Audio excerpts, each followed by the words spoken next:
இடஒதுக்கீடு என்பது இன்றைக்கு முக்கியத்துவம் வாய்ந்த ஒரு விஷயமாக இருந்து வருகிறது. அது முக்கியத்துவம் வாய்ந்ததாகவே இருக்கிறதால, அதன் மீது சர்ச்சைகளும் தொடர்ந்து இருந்துகிட்டு இருக்குது. இன்னைக்கும் கூட இடஒதுக்கீடு முழுமையாக அமலாகாத ஒரு சூழல் தான் நிலவுது.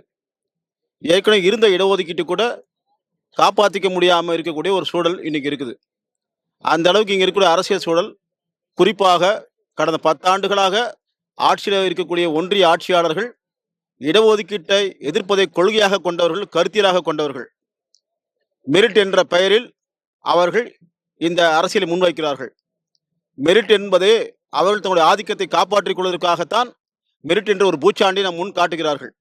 மெரிட் என்பதே ஒரு கேலி கூத்தான விஷயம், ஒரு கற்பிதமான விஷயம். மெரிட் என்று ஒன்றுமில்லை. அனைவரும் அவர்கள் வாழ்கின்ற வளர்கின்ற சூழல்தான் அவர்களை அறிவாளிகளாக அதுக்கேற்றமாக தயார் பண்ணுகிறது, அதுக்கேற்ற திறமையான தயார் பண்ணுகிறது. மெரிட் என்பது பிறப்பு சார்ந்ததல்ல. பிறப்புக்கும் மெரிட்டுக்கும் சம்பந்தமே கிடையாது. காலங்காலமாக மெரிட் என்ற பெயரில் தான் 2000 ஆண்டுகாலமாக இங்கே ஏற்றத்தாழ்வு நிலவி கொண்டிருக்கிறது. ஆகவே மெரிட் என்பது ஒரு போலியான வாதம். அது திறமைக்கு எதிரான ஒரு வாதமாகத்தான் நாம் புரிந்து கொள்ள வேண்டும்.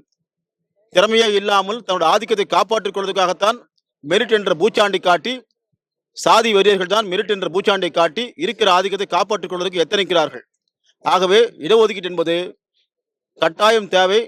அனைத்து சாதிகளுக்கும், அனைத்து மதங்களுக்கும் அவர்களுடைய மக்கள் தொகை விகிதாச்சாரத்திற்கேற்ப, பொருளாதார ஏற்றத்தாழ்விற்கேற்ப பல மட்டங்களில் பல வகைகளில் இடஒதுக்கீடு விரிவாக்கப்பட வேண்டும். இந்த இடஒதுக்கீடு இருந்தால்தான் குறைஞ்சபட்சம் சமத்துவம் கூட சாத்தியப்படும். இன்றைக்கு ஓரளவுக்காக சமூகத்தில் சில முன்னேற்றம் நடக்கிறது என்றால் அதற்கும் இடஒதுக்கீட்டுக்கும் முக்கிய பங்கு உண்டு.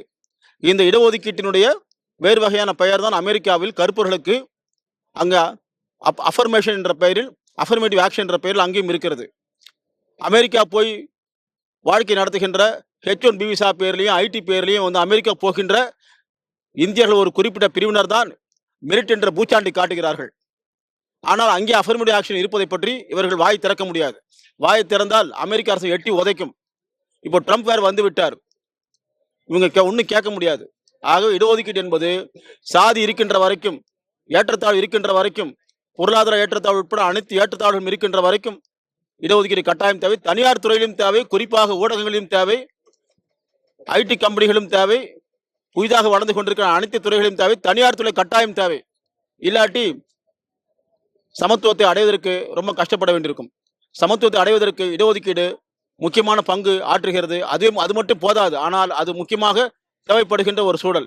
கொஞ்சம் படிக்கட்டு போல அது உதவி செய்யக்கூடிய ஒரு விஷயமாக இருப்பதால் இடஒதுக்கீட்டை இன்றைக்கு காப்பாற்றிக் கொள்வதற்கு நாம் களத்தில் இறங்க வேண்டிய அவசியம் இருக்கிறது.